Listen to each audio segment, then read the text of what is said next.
Hello and welcome to this final video in a series of 10, produced as part of the outputs for the Reveal project. And in this final video, we bring together all of the discussions from the previous 9 videos to discuss how to do values-driven advocacy.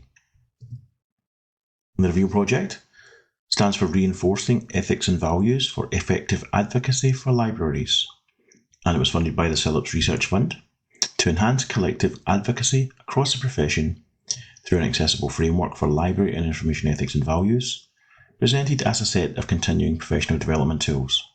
And this series of 10 videos are part of the tools for training. The previous videos have covered topics such as advocacy and the skills of rhetoric that apply in advocacy, as well as different ethical theories within society, as well as how key ethical thinkers in libraries have applied those concepts.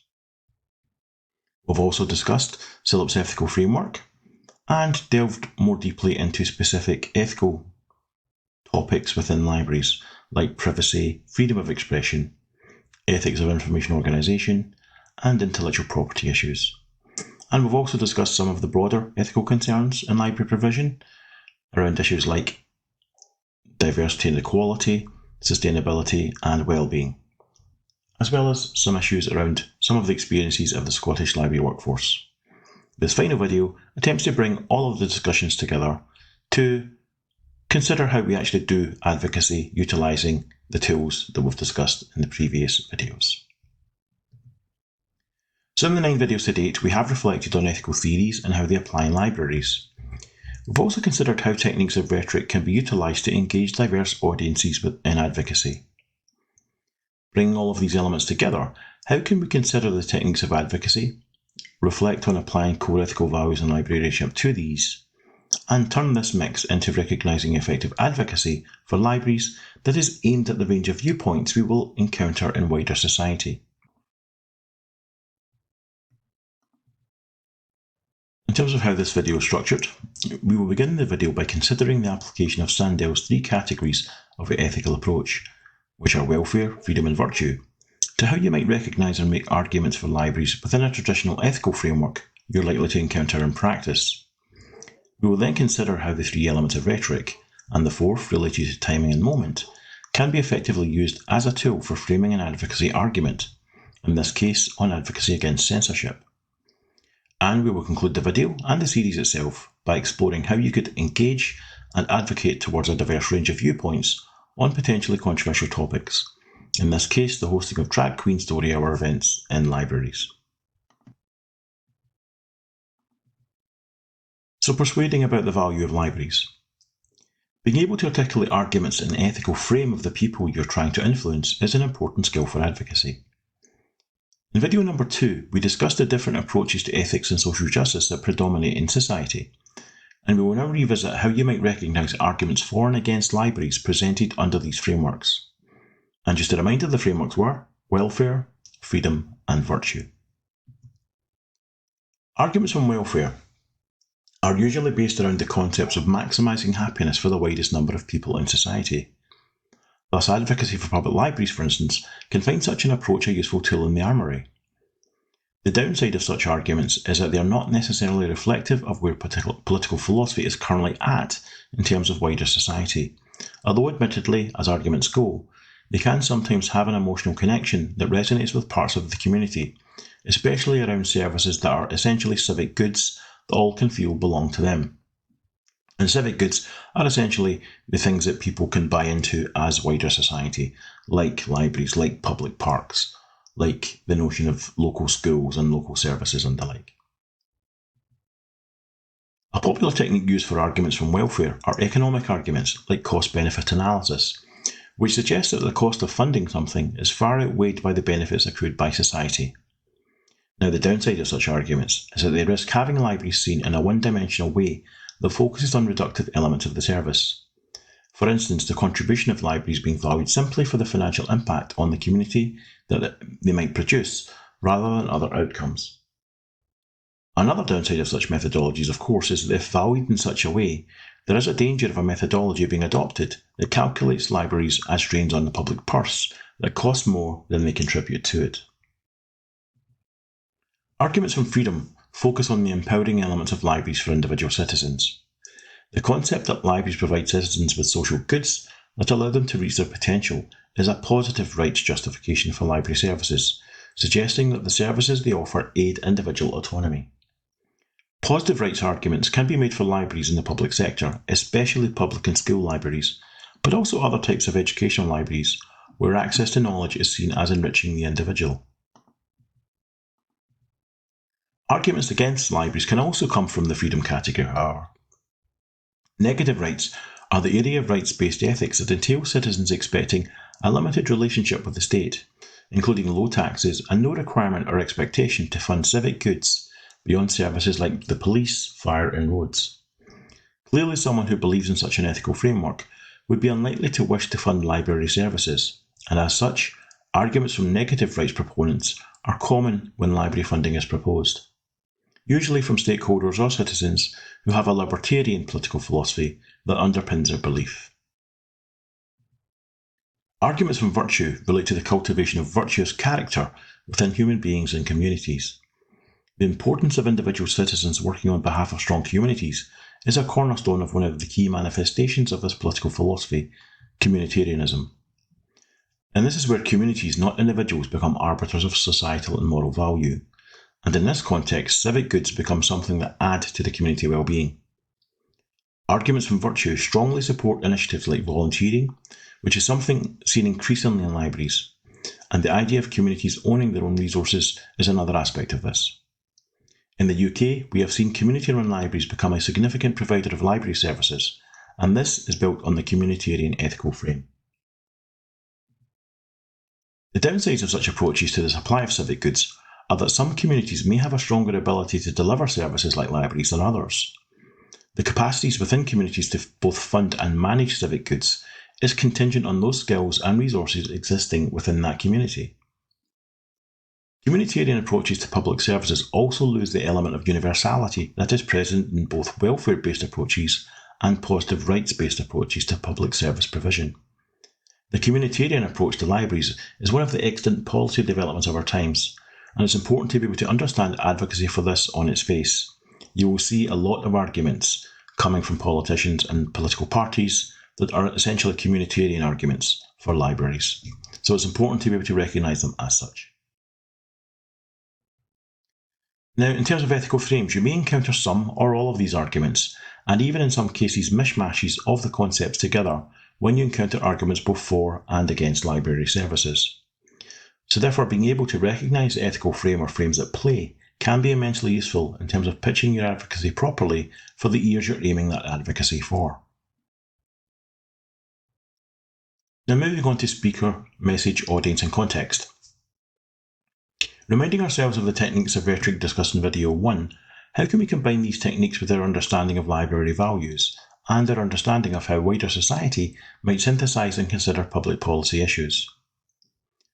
Let us utilise the three categories: logos, which means reason or logic of argument; ethos, the quality and knowledge of the speaker; pathos, essentially the emotional argument; and the additional category of kairos, moment, time or placing of the argument, in considering how we might advocate against censorship in libraries.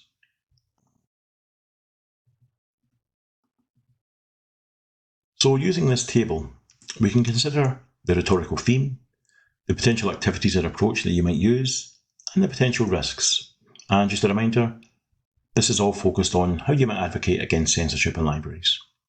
So in terms of logos, in terms of the potential activity or approach, you might provide evidence such as that presented in Banned Books Week, which are things like the number of items challenged, the types of material being challenged, in terms of theme, and results of challenges. Another approach might be reinforcing the rights of a citizen to intellectual freedom. So these are different types of argument. One focuses on data and facts, the other focuses on more abstract concepts like the rights that people might expect. And the potential risks of this? Well, obviously, the evidence must be accurate and up-to-date and understandable. The profession itself must be consistent about application of values or logos is diminished. Policies must support advocacy claims. So for instance, if we advocate that we're against censorship, then we need to be consistent about that, not just censoring materials we don't like. And the last point, the dangers of overclaiming to credibility. For example, using terms like libraries never censor. You should never overclaim because that will undermine your message. In terms of ethos, the potential activity approach, the professional body highlighting importance of access to information and dangers of censorship. Respected celebrity or public persona highlighting dangers of censorship from their own professional space, for example, an author, actor, or journalist. So remember, ethos is about who the speaker is and what credibility they might have to people who want to listen to them. Potential risks around speakers. Well, the profession must be consistent about application of values or ethos is diminished, as I said in the previous category. If you're choosing a spokesperson, they must have a broad appeal, not be someone who's unpopular or otherwise limited in public awareness. Otherwise, the appeal becomes one-sided and of limited value. And lastly, pathos. Pathos is essentially the appeal to emotion. So this is where you're trying to strengthen your argument by tapping into values that people will understand. So some potential activities or approaches. The argument that censorship limits what you want to know about. The argument that who gets to decide what you're allowed to read as an individual. The argument that your understanding of the world and or that of the people you care about will be limited by those who can limit your access to information. Or you could utilise specific examples of the harm caused. So young people accessing information on issues around sexuality, for instance, or other personal growth issues. People trying to access information on health matters. Bias that's applied to the system, or prejudice-based limitations on access. And what are the potential risks? Well, emotional appeals can be overplayed and be off-putting. Emotional appeals can be countered with emotional appeals. For example, this book is offensive. It doesn't matter if it's legal, it's demeaning. These are other examples of emotional appeals that might trigger other people. And emotion can be used to mislead and manipulate people. So again, has to be used carefully. So that was the three categories of rhetoric. The fourth to talk about is kairos, which relates to timing and placement of the appeal. So in terms of the potential activity or approach, using specific calendar moments, for instance banned book week or library week, to make your appeals. Or focus on when the topic is featuring in the press frequently or otherwise in the public consciousness. For example, if there have been TV, news articles, or a book or film elements evident in a public discourse. And for censorship, obviously, that's a hot topic at the moment. So that's something that the professional body or librarians themselves in the local communities could buy into. And potential risks of this? Well, press coverage can also highlight when libraries are seen to be censors. And this is obviously very damaging to both future ethos and logos.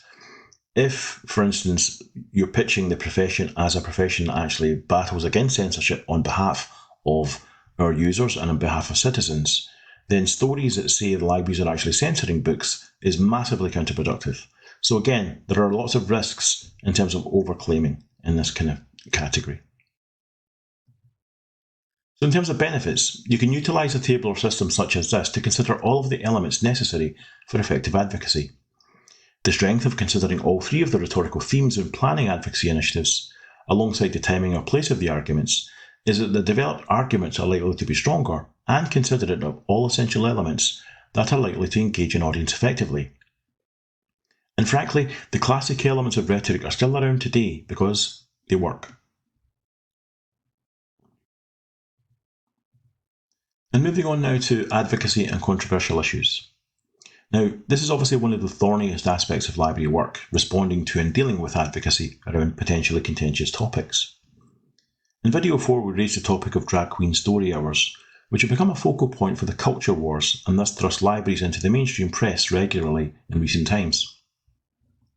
Now, setting aside our own initial reactions to the controversies and the attitudes of the different agents involved, is there a way we can utilise the scale of resistance tool proposed by Ramage, Bean and Johnson, which I discussed in video 1, to allow us to frame advocacy for the initiatives more fruitfully? So what are the different range of viewpoints that might exist around advocacy for things like drag queen story hours? So the groups I've identified in the table on the next slide are all presumed to be able to be engaged with on good faith terms in advocacy for drag queen story hours, even those vehemently opposed or slightly concerned with the programme. So what kinds of positions might you find need to be addressed and understood if advocating for an event such as this? And I should point out, these are just a range of different types of argument that might be posited. you'll probably find many others that you would have to engage with, but this exercise gives you an idea how you might consider them. So on the scale of resistance, it goes from on one side accord through neutral and undecided to resistance at the other end. We have different viewpoints that could be considered. So I've selected 5 under each of the categories. So those who are strongly supportive see the events as highly valuable and progressive opportunities to communicate to children the importance of diversity.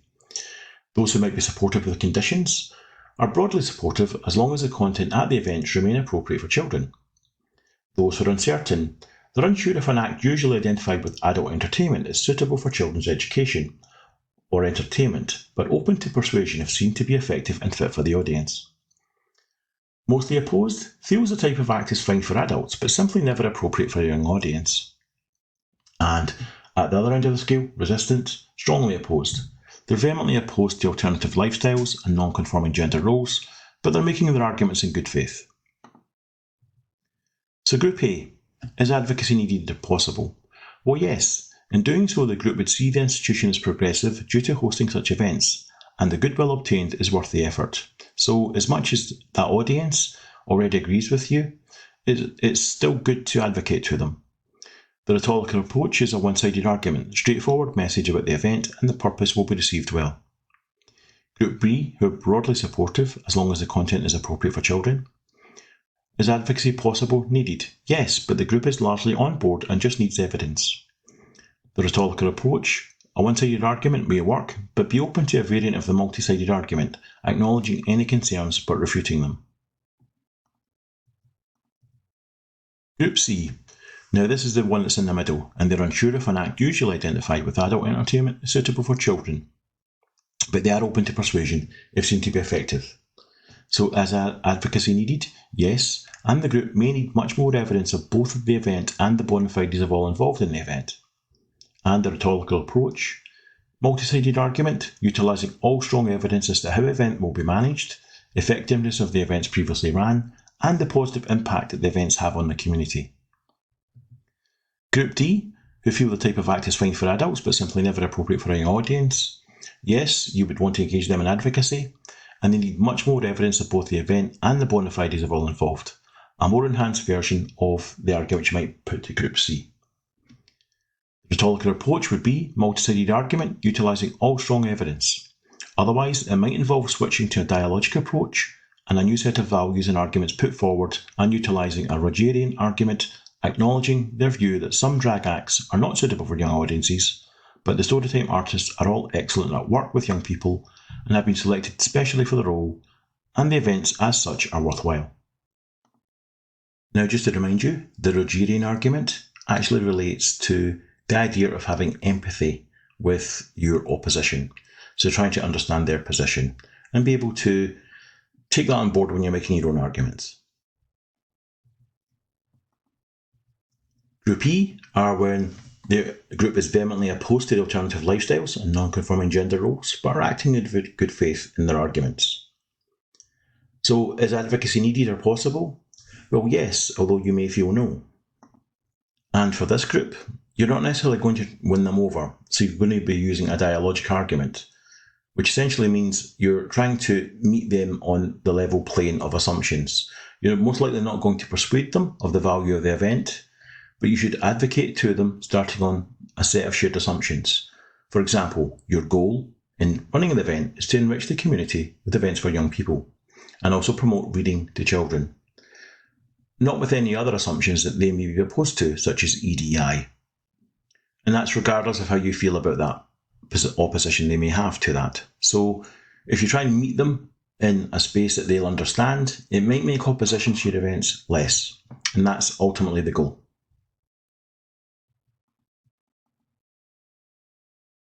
Now, it's also important to remember that you try not to get involved with pseudo-arguments. This is at least when you know that is what is happening, as that will normally involve people or groups who simply do not wish to understand your case or have their minds influenced in any way. However, it's also crucial to note, don't assume that everyone who objects to your event or policy is in that category. This is a significant strategic error to make and highly unethical, as it places your own ethical viewpoint in primacy over those of others who may believe they have a legitimate ethical concern that they are raising. So consider that they think they have a point, they raise the issue with you. If you feel their point isn't valid, but it's well placed and is placed in good faith, then you can meet them in a way that is respectful. So just reminding ourselves of James LaRue's reflections. Often what we are dealing with in terms of objections to events or challenging of content is a fear or another emotional reaction that can be engaged with. And this is a quote from James LaRue's article. He said, "The issue wasn't really about the culture wars or extreme political agendas. It was about the difficulty many of us have when our children cross the threshold from infancy to childhood, or childhood to adolescence and maturity. In an attempt to cope, parents went through paroxysms of anger, grief, self-righteousness, and a grasping for control." So we considered James LaRue's reflections in video 2 because it's very important when we're considering the arguments that people are making, not to see them necessarily as bad people or misjudged and the like. It may be about fear, and it may be about us having empathy for their position to try and influence them. So meeting what you rightly or wrongly perceive as their intolerance with your own is not a recipe for ethical service. Instead, try to empathise with their position until you can be sure it comes from a place that does not merit such empathy.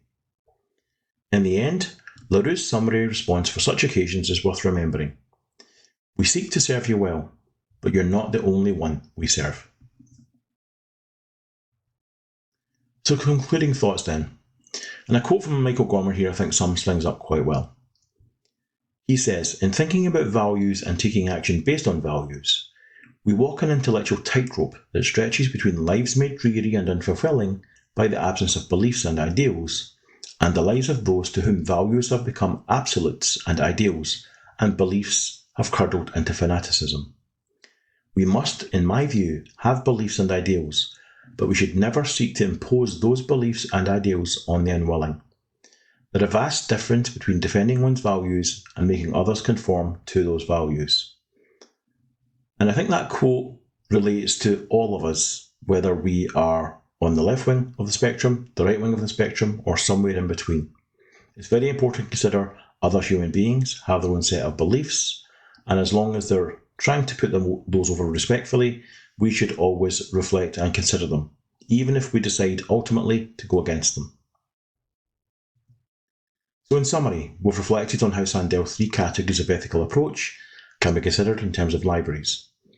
We've considered how classical rhetorical techniques can be applied in a library advocacy context, for example censorship. And we've considered how Ramage, Bean and Johnson's scale of resistance tool can be utilised in reflecting on the multiple arguments you might face when advocating for a potentially controversial topic. I hope you found the series of videos useful, whether you've used all of them or just a few, or even just this one. And I genuinely thank you for watching the videos and reflecting on the content within them.